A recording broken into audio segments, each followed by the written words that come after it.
There we go. Hi, 8th grade. We are going to continue Freak the Mighty by Rodman Philbrick, and I get to read it aloud online for you because Scholastic is awesome, and they are helping out while we're doing this from a distance. So you all do have your own copies, a lot of you do. So you may follow along on page 48. We're starting at chapter 9 for this video or this audio, whatever you're opting for. You can find the video in Google Classroom, or I will post the link for it in YouTube and you can watch there, whichever is easier for you to access. Again, optional. You can do this on your own. You can have somebody read it with you, or you can have me read it. You can listen, you can follow. Totally up to you. But it is still summertime. We've gotten through 4th of July with Freak and Max. We are getting a little bit more information about both of the boys' families, right? Because Kevin, Freak, just lives with mom. So we don't have a lot of info on his family yet. And then you have Max living with Grim and Graham with his grandparents. And we know that his dad is in prison. We don't have all the details, but a lot of you have been thinking. But we also know that mom is not in the picture. So we have to figure that out. We'll get more details as we go, but it is still summertime for these young men. They have not started school in the fall. So it's after the 4th of July. And they've gotten to a pretty good routine, right? Kevin, Freak, comes over, knocks on the door every morning, and adventure, right? Slaying dragons and having quests and things like that. So gives Max something to do. So he goes along with it. So page 48, chapter 9, Life is Dangerous. So out we go. It's a habit by now, Freak riding up high on my shoulders and using his little feet to steer me if I forget where we're going. Not that we always know. Freak likes to make things up as he goes along. You think we're just walking down this ordinary sidewalk, and really you're crossing a dangerous bridge, the kind made of vines that hangs high up in the air over a deep canyon. And when Freak makes it up, it seems real. You're afraid to look down or you get dizzy and fall off the sidewalk. Don't ever look down, he says. Just keep your eyes closed. Then he puts his hands over my eyes and tells me, keep walking. Keep walking straight, 1 foot, he says. Now the next. And I'm fighting to keep my balance, and his hands are making me dizzy. 1 more step, Freak says. Steady, steady. Now lift up your your foot. There, we made it. And then he takes his hands away, and I see we've crossed the street. Go east, he says. And when I get to the end of the block, that way, mighty steed, yonder lies the east. And I go, how do you know which way is east? And then something is glinting in my eye, and Freak is showing me this little compass. The official Cub Scout compass? That's a clever disguise, so if you don't know how valuable it is, he said, this is actually a rare and valuable artifact passed down for generations. Lancelot used it. So did Sir Gawain, and for a time the Black Knight kept it on a chain next to his heart. So clearly, Kevin, Freak, has a very, very vivid imagination. And I go, so the Black Knight was a Cub Scout, huh? And Freak laughs and says, that way, we go to the east on a secret mission. We walk for miles, way beyond the pond and the playground and the school, and for a while, we're going through this really ritzy neighborhood of big white houses and blue swimming pools. And Freak keeps saying stuff like, that's the Castle of Everest, and yonder lies the bloated moat. And when we go under the trees, he'll say, proceed with caution, or all clear, depending on how low the branches come down. We must be east, I say. Have we got to yonder yet? Because my stupid feet are getting sore. But Freak pats me on the head and says, yonder always lies over the next horizon. You could look it up if you don't believe me. Oh, I believe you. On and on, block after block, through all these neighborhoods that Freak says are really secret kingdoms. I'll bet we've gone 10 miles at least, because my legs think it's 100, and even as light as Freak is, he's starting to feel heavy. We're almost there, he says. Turn at the end of the block. Where are we going? You'll see, he says, and you will be amazed. Ahead, there's this busy intersection. Cars whizzing by, and it all seems sort of familiar. Can we stop for a Coke, I say. Grim gave me $1, big deal, but we can split it. And Freak goes, then that shall be your reward, faithful steed. Tinted sucrose and bubbles of air. Onward, onward to the fortress. Turns out, the fortress looks like part of the hospital, which it is. The regular hospital is around in front, and there's this new building added out to the back. Medical research, it says over the door. And I know because I made Freak spell it out. Does that mean they do experiments and stuff? And Freak says, indeed they do. What kind of experiments? I ask. Can you keep a secret? He says. Do you swear on your honor? Sure, on my honor. And Freak is really excited. He's shifting around on my shoulder so much, I'm afraid he'll fall off. That's not good enough, he said. You have to swear by blood. You mean like cut myself? Well, no, he says, and you can tell he's thinking about it real hard. An actual incision is not necessary. It's the same thing if you spit on your hand. Huh? Saliva is like blood without the red, he says. Do as I say. Spit in your hand. So I spit in my hand, just a little drop, but Freak says it doesn't matter how much. A single molecule would work, because it's the principle of the thing. Now put your hand over your heart, he says. Put my hand over my heart. Now swear on your heart that the data you are about to receive will be divulged to no one. I swear. Freak bends down and he's got his little hand cupped around my ear and he's whispering, inside the research building is a secret laboratory called the Experimental Bionics Unit. The unit's mission is to develop a new form of bionic robot for human modification. What's that? I say. Shh! Speak of this to no one. But at some future time, as yet undetermined, I will enter that lab and become the first bionically improved human. I still don't know what that means, I say. Bionics! And please don't make me look it up in the dictionary. And Freak says, bionics, Freak says, it's the science of designing replacement parts for the human body. Do you mean like mechanical arms and legs? That's ancient history, Freak says. The bionics unit is building a whole new body just my size. Yeah? What'll it look like? A robot? A human robot, Freak says. Also, it will look a lot like me, only enlarged and improved. Yeah, right, I say. Let's go home. My feet are tired. Freak tugs at my hair hard. True, he says, with his voice getting high and excited. I've been in there, in the special unit. I have to go every few months for tests. They've taken my measurements, analyzed my blood and metabolic rates. They've monitored my cardiac rhythms and my respiratory functions. I've already been x-rayed and CAT scanned and sonogrammed. They're fitting me for a bionic transplant. I'm going to be the first. I can tell he really means it. This isn't a pretend quest or making houses into castles or swimming pools into moats. This is why we came here. So Freak could show me where he's been. The place is important to him. I understand this much. Even if I still don't understand about bionics or what it means to be a human robot. Will it hurt? I ask. Getting your parts replaced? Freak doesn't answer for a while, and then he says in his stern, smart voice, sure, it will hurt. But so what? Pain is just a state of mind. You can think your way out of anything, even pain. Pretty worried about the whole deal, and I go, but why do you want to be the first? Can't someone else be first? Isn't it dangerous? Life is dangerous, Freak says. And you can tell he's thought a lot about this. And after a while, he kicks me with his little feet and says, home.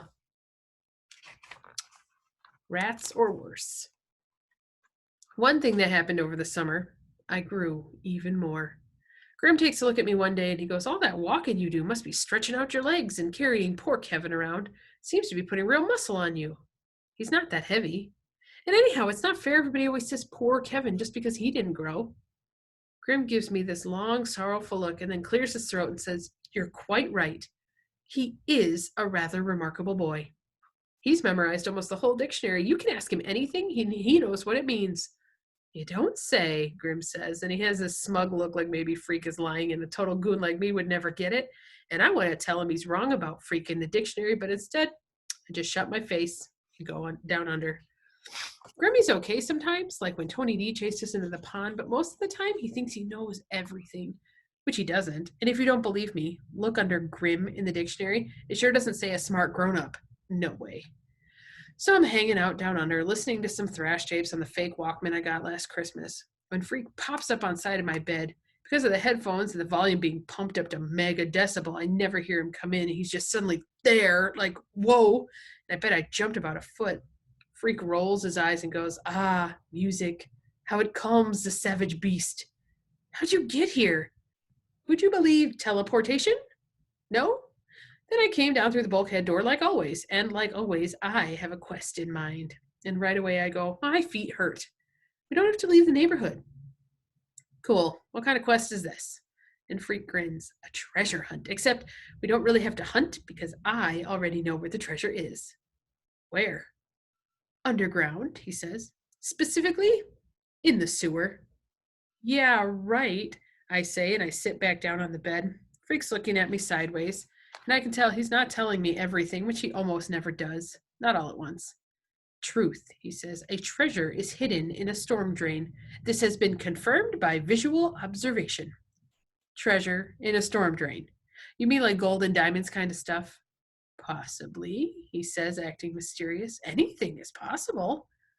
The deal is we have to wait until night so no one can see us messing with the storm drain. Not just night, Freak says. We need to do it at exactly 3 in the morning. Optimum darkness occurs at 0300 hours, he says, looking at the new watch his mom gave him. Kind of tells you what time it is in Tokyo, just in case you're wondering. We must dress in black and cover our faces with soot. For the next couple hours, we try to find soot, but it turns out you need a fireplace for soot, or at least a chimney. So Freak finally decides about my idea about putting regular dirt will have to do. I've got black dungarees, I say, but no black shirts. Can I just wear a dirty shirt? Freak makes a face and says, what a disgusting idea. Don't worry about the shirt. I'll get you one. Can you manage black socks? You ever notice how long it takes for things to happen when you know they're supposed to happen? My fake Walkman has a built-in alarm, so I set it for 2 in the morning and wear the headphones to bed. But before you can wake up, you have to fall asleep. And I never do fall asleep because I keep waiting for the alarm to go off, which is, I know, typical butthead behavior. So I'm laying awake in the dark on a hot summer night and I'm thinking, treasure in the sewer. What kind of quest is this, huh? Is Freak completely making this up or what? Meanwhile, there's this cricket making this creaky cricket noise. It normally is okay, except when you're trying to fall asleep, then it's not okay, and you want a big can of Raid and send it to Disney World or Insect Heaven or wherever it is that dead crickets go. Question. How come Freak knows about this stuff in the storm drain? Question. How come we have to put dirt on our faces? Question. How come 3 in the morning? Question.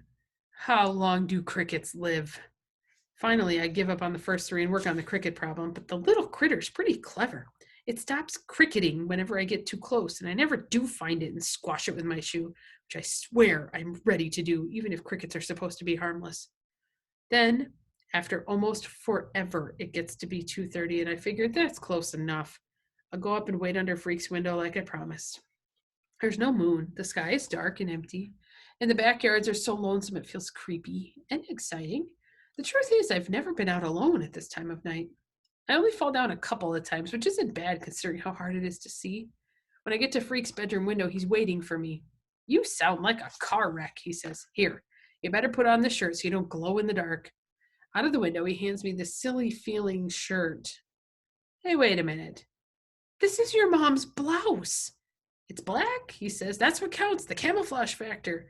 Forget it, I say, and give him back the Fair Gwen's blouse. Freak sighs. Okay, he says, roll around on the ground and darken yourself. That's easy and better than wearing some dumb blouse. What about you? I ask when I'm covered with dirt, enough so that I want to sneeze, and Freak goes, beware the force, Earthling. And he stands up in the window, and I can see he's got a Darth Vader costume on, except he's not wearing the mask part. He opens up the window all the way, and I lift him out and put him on my shoulders. And he goes, pledge to me your fealty. And I say, huh? And he says, never mind. There's no time to look up fealty. Just promise you'll do what I say. I promise. Go to the end of the block, he orders. Attempt to conceal us in the shadows. Well, that's easy because the street is one big shadow. It's so dark I can hardly see my feet. Or maybe I got some dirt in my eyes. But the point is, no one sees us because there's no one to see us. We never know anybody lived here, let alone a whole block full of people. It's like we're on an empty planet or something. Was the real Darth Vader as tall as this? Freak asks from where he's riding high up on my shoulders. I thought it was just a movie. You know what I mean. Well, what's that? That is a cat that runs out from under my feet, so out of nowhere sudden that my heart goes wham. Was it a black cat? Freak wants to know. Too dark to tell, I say. Are we almost there? Finally, I figure out it's hard to see because the Darth Vader cape is hanging in my eyes. But by then we're at the end of the block and the storm drain is right there by the curb. See if you can pull it open, Freak says. And he's standing with his arms folded and the expression on his face, well, He really does look like a pint-sized Darth Vader. I hook my hands on the storm grate and give it a heave, but nothing happens. I can't budge it. Try again, he says with his arms folded like he's Lord of the Universe. I try again, and it's like the grate is super glued or something. No way I can pull it up. Freak's tugging at my leg, and he goes, Option 2 is now in effect. He reaches inside his little cape, and out comes a flashlight, one of those small kind that looks sort of like a cigarette lighter, and also a spool of kite string. I devised a special retrieval device, Freak says. Looks like a bent paperclip on a string, I say, and Freak tells me to shut up and follow directions. You hold the string, he says, and then he gets down on his knees and shines the flashlight through the grate. Can you see it? He asks. Can you? I look, but it's hard to see anything. It smells like something died in the storm drain. Which, come to think of it, it probably did. Rats, or worse. Down there, Freak says. The beam is hitting it right now. That? That's just a piece of junk. Wrong, Freak says, real fierce. It looks like a piece of junk. It may very well contain fabulous wealth. Drop the line down and see if you can hook it.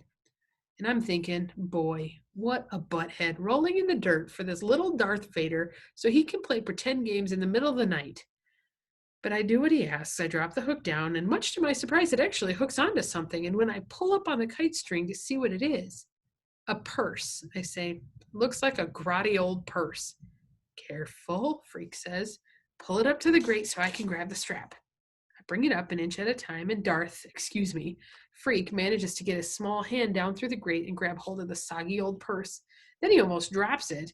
I yank up on the kite string, and we both manage to squeeze the slimy purse through the bars. Phew! Mission accomplished, Freak says. The old purse is torn and wet, and I don't want to touch it unless I have gloves on. Gross, I say. Somebody must have flushed this down a toilet. No way, Freak says. I saw one of Tony D's punks stuff it down there yesterday morning. Yeah? Well, they must have stole it. No doubt, Freak says, and he opens the clasp and points his little light inside the purse. By now, I know there isn't going to be any treasure, but this is still pretty cool, recovering stuff that Blade's gang ripped off some little old lady or whatever. A wallet, Freak says, and he flips open this cheap-looking wallet, the kind that's made to hold credit cards. There's no money inside, but there is a plastic ID card. The name on the plastic card is a lady's name, Loretta Lee, Freak says. Bet you anything she's a damsel in distress. Which, as it turns out, is almost true. The real deal is she's a damsel who causes distress, which we find out the very next day. So chapter 11, the damsel of distress. The address on the ID card is this place on the other side of the mill pond. They used to call it the New Tenements, but now everybody mostly calls it the New Testaments, which Graham told me has nothing to do with the Bible. People will make their jokes, she said. Call that place whatever you want, but you are not allowed to set foot over there. Is that clear, Maxwell dear? It's not like I wanted to go into the Testaments, but it was real easy to keep that promise. And then the day after we pulled that soggy purse out of the sewer, Freak explains how it's okay to break a promise if you're on a quest. There may even be a reward involved, he said. The lady won't have much money if she lives in the Testaments, I say. Poor people live there. And dope fiends, so drug addicts. What we do is go to the playground and cut over behind the little patch of trees, just in case anybody's looking. And then we can circle around behind the pond. Freak's riding up top, which he almost always does now. That way he doesn't have to wear his leg brace or carry his crutches. And besides, I like how it feels to have a really smart brain on my shoulders helping me think. Freak's talking a mile a minute, more stuff about the round table and how important quests are, and why knights are bound up with oaths, which is not the same thing as swearing, and I'm trying to listen and not ask questions, because if I ask questions, he'll pull out his dictionary. When we get to the Testaments, though, Freak shuts right up. It's this big, falling apart place with a bunch of apartments, and it looks sad and smells like fish and sour milk. There's a lot of bikes and toys laying around, mostly bashed up and broken. And the little kids who live there look almost as busted up as the toys. When they see us coming, they make these screaming noises and run away, but you can tell they're not really scared. They just want to pretend like we're a monster or something. Eek, eek. Maybe we should reconsider this particular quest, Freak says. He's up there on my shoulders, and he's getting fidgety, squirming around. But we're already outside the apartment door, and I go, maybe she really needs that ID card. So it's my fault. What happens next? The door opens before we ring the bell, and this hand comes snaking out and reaches for the mailbox and finds this rolled up newspaper and pulls it back inside. And there's something about the blind way that hand moves that's creepy. Get out of here, I'm thinking. And before I can move my feet fast enough to leave, this woman's voice is cussing us out. Iggy, she says, Iggy, come here and see this. Now she's standing in the doorway, this scrawny, yellow-haired woman with small, hard eyes and blurry red lips. And she's wearing this ratty old bathrobe, and she's smoking this cigarette and squinting at us and making a face. Iggy, she says out of the side of her mouth. Come here and tell me, this is the circus in town or what? Next thing, there's this big hairy dude in the doorway. And he's got a huge beer gut and these giant arms all covered with blue tattoos. He's got a beard that looks like it's made out of red barbed wire. Ain't the circus, he said, spitting a big gob on the step. This here's the carnival. Freak isn't saying anything. And I want to get out of here, so I go, sorry, wrong number. And I'm trying to back away and not fall over a tricycle when the hairy dude comes out of the door real quick and gets in my way. Not so fast, he says. Who sent you? I know the big one, the woman is saying. And she's waving her cigarette around and squinting her eyes up, and you can tell she's thinking on something, wording it like a dog with a bone. I've seen him around somewhere. Don't he look familiar, Iggy? Don't he? Freak finally says, please excuse us. We have the wrong address. We were trying to locate a Miss Loretta Lee. The tattoo dude hears that and starts to laugh. This fat sound way down in his big belly, and he goes, you hear that, Loretta? This an old flame of yours or what?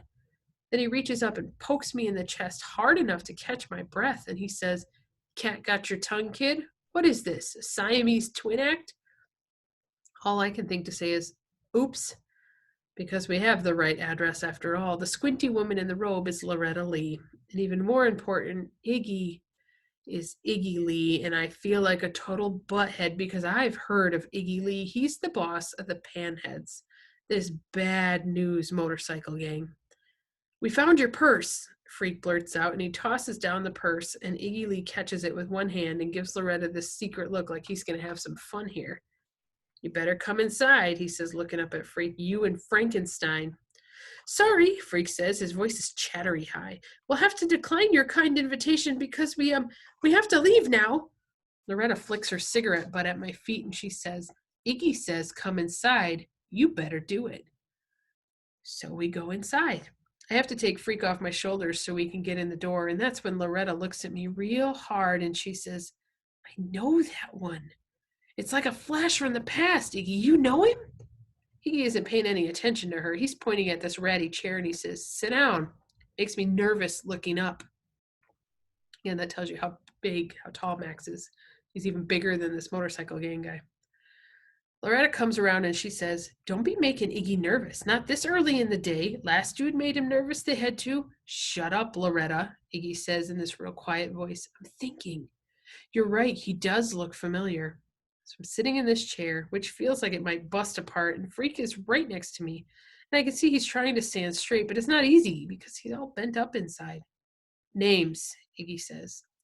Freak clears his throat and tries to make his voice sound deep and more grown up. We're sorry to disturb you, but we have to go home now. It's a matter of some urgency. Iggy reaches out and flicks his fingers at Freak's nose. Whack! I can tell it hurts, but Freak doesn't say anything. He just tenses up. And Iggy goes, I ask a question. You better answer. Get it? Names. I want your names. Freak tells him his name, and then mine, and Iggy reaches down and pats him on the head. Very good, he said. Now that wasn't hard, was it? Next question. Where'd you get Loretta's purse? Freak tells him, we found it in the storm drain. He doesn't mention us dressing up in black or the Darth Vader costume or anything about knights and quests. Next question, Iggy says. Where's the money? Loretta coughs on her new cigarette and says, but Iggy, there wasn't any money. And he goes, shut up, Loretta. She coughs again and shuts up, and you can tell she's afraid of Iggy, the way she holds herself tight whenever he says anything. And Freak goes, I've got $2 in change. You can have it, but we have to go home now. Iggy gives him this look like he's thinking seriously about throwing up, and he says, what is it with you? You've got to go home? We're having a nice little talk here. Don't spoil it. All of a sudden, Loretta jumps up and she goes, Iggy, I've got it. Kenny Kane. Remember Kenny Kane? For a second, I think he's going to hit her. And then he relaxes and looks at me, and his eyes go wide, and he nods and says, "Sure, that's it. Kenny Kane, you're right. He's a ringer for old Killer Kane. Must be his kid, huh? Sure it is." Loretta looks real happy that she figured it out. She runs into the kitchen and kicks some stuff out of the way, pulls open the refrigerator so we can hear her laughing and saying, "I knew it. I just knew it." When she comes back, she's got 2 cans of Bud and pops them both and gives one to Iggy. "Breakfast of champions," she says. "What a flash, huh? You remember the time old Kenny?" "Shut up, Loretta," Iggy says. And he chugs the Bud and squashes the can in his fist and drops it right on the floor, which is the first time I notice all the other crushed cans. They're everywhere. The whole place is like a trash can or a big ashtray or something. Meanwhile, Freak is giving me this look like he has no idea what's going on. And that look scares me more than Iggy Lee and all his tattoos. "I've got him too," Loretta says, snapping her fingers. "The midget or dwarf or whatever he is. He must be Gwen's kid. You remember Gwen? Stuck up Gwen?" "No," Iggy says, his eyes are burning into me. "Never heard of Gwen." Loretta goes, "Doesn't matter. What a flash that is. Kenny Kane. Time flies, huh, Ig? I remember when those two were born. And then, what was it? A couple years later, Kenny does his thing and he's in the yard, right? Doing time?" And Iggy says, "That he is. I know a guy who knows him on the inside." He gives me this creepy look and says, "You go up there and visit the old man. You tell him Iggy says hello, okay?" I doubt he even knows his father, Ig. He was only a little kid when it happened, right? I don't say anything, and Freak is looking at me like he's never seen me before. Then Iggy says, "Killer Kane. What a tough hombre he was." And Loretta says, "I heard he's seen the light in there. He's got religion. Is that true?" "I don't know." Iggy snorts and says, "He don't know. You don't know much, do you?" I shake my head. Loretta says, "He's some kind of retard, Ig. You don't even know how big and strong he is, I'll bet." She pokes Iggy or tickles him in this strange, giggly voice. She says, "Why don't you find out? Find out if he's as strong as he looks." Iggy scowls and goes, "Give me a break, Loretta." He gives me this long look and hooks his thumb at the door and says, "Showtime's over, boys. Get out of here, the both of you." Loretta says, "But Iggy, we could have some fun." "You're the retard, Loretta," Iggy says. "What if Killer Kane hears I was messing with his kid? No, thank you." "He's in for life," she says. "What's the harm?" "Life ain't life. How many times I tell you that?" Loretta's squinting at him and she goes, "Are you serious? He's getting out someday?" And Iggy looks at me and tells her to shut up again. Finally, we get to the door, and that's when Loretta wants to rub Freak on the head real hard with her knuckles. "This is for luck," she says to Iggy. "It's good luck rubbing a dwarf on the head."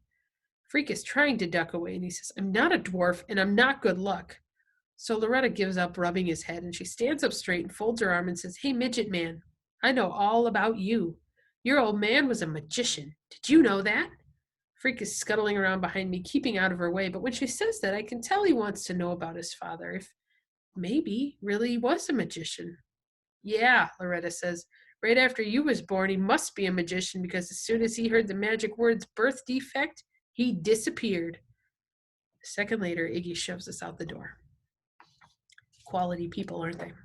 So some of the things, the terms and language that they have to deal with, right? I hope none of you ever use those kind of words or don't talk about people that way, but just gives you that mindset and you're like, wow, these people are just jerks, right? Through and through. But to use words like retard and to use words like midget and dwarf to describe people you don't know or as a way to make somebody feel bad, right? Horrible language. But we do get a glimpse again right here of, I gotta shift a little. There we go. We get a teeny glimpse of Max's dad's situation, right? They call him Killer Kane. They talk about him doing his thing, and he gets locked up in the yard or he gets thrown in prison. And he has a life sentence at this point. But there's this little hinting that going, yeah, but life doesn't necessarily mean life, right? You hear stories about people, good behavior, parole, I mean, different things that happen to people who hopefully have earned it and turned their lives around, done some things, good behavior, have worked things out. But life isn't necessarily life. So even though Kenny Kane has life in prison, it may not be life in prison. So that's a little bit of foreshadowing, just something to think about, or something maybe Max has never worried about until now. And now it's something he's got to think about. All right, last chapter of the night for me. Chapter 12, Killer Kane had a kid who got no brain. That's the title of this one. I feel real bad for Freak because he hates it when people try to rub his head for luck, but I don't say a word. I just run us home, thumping the short way back around the pond, and my big feet never even trip because I'm on automatic. I'm this running machine. Whoa, Freak says when we get to his house. Now that was an adventure, huh? Evil dude like Iggy Lee? We're lucky we got out of there alive. Freak goes, no way. That was all talk. Yeah, right. The real deal is, I was so scared the whole time I was there, and so was Freak, even though he won't admit it now. Stuff about my father is true, Freak said, studying his fingernails and acting real cool again. Fair Gwen won't talk about it. All she says is, he made his decision and I made mine, but I know he ran away because of me, and you know what? What? Good riddance to bad rubbish.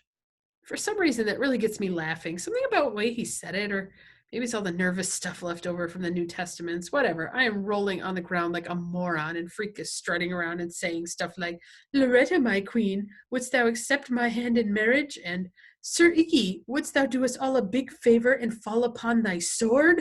And I'm laughing so hard I can hardly breathe. Everything's pretty much okay after that. One thing we don't do, we don't talk about my father. Good old Killer Kane. Just fine by me. School.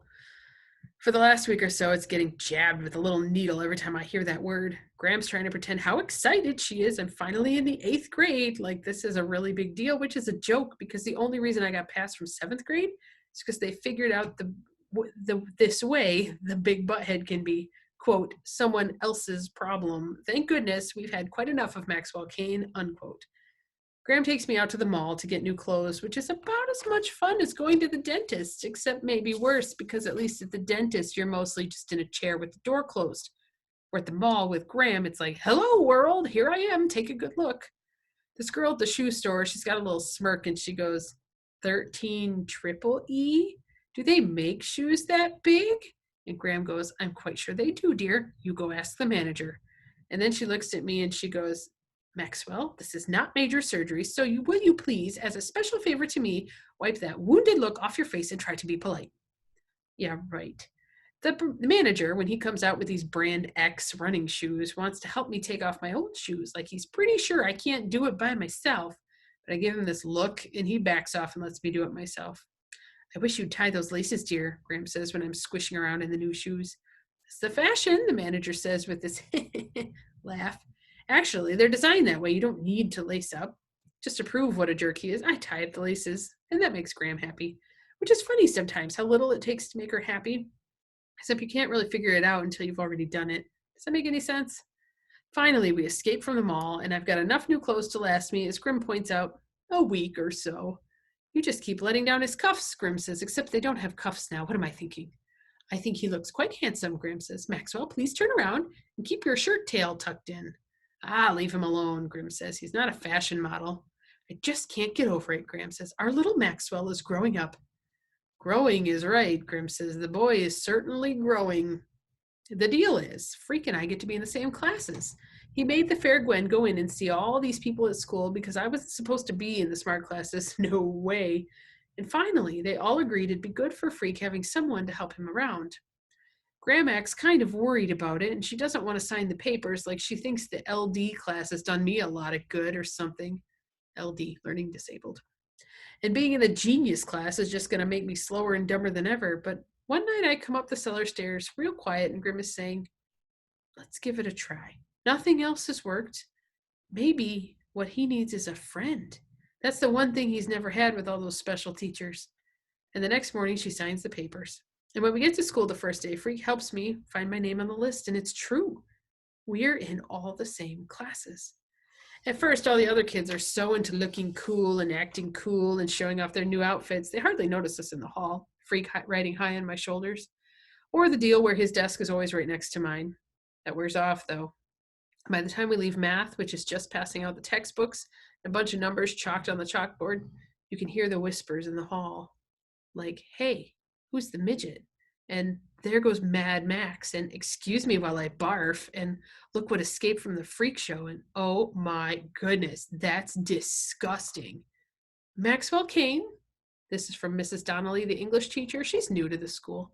And when I nod and raise my pencil, she goes, Maxwell, will you please stand up and tell the class something about your summer?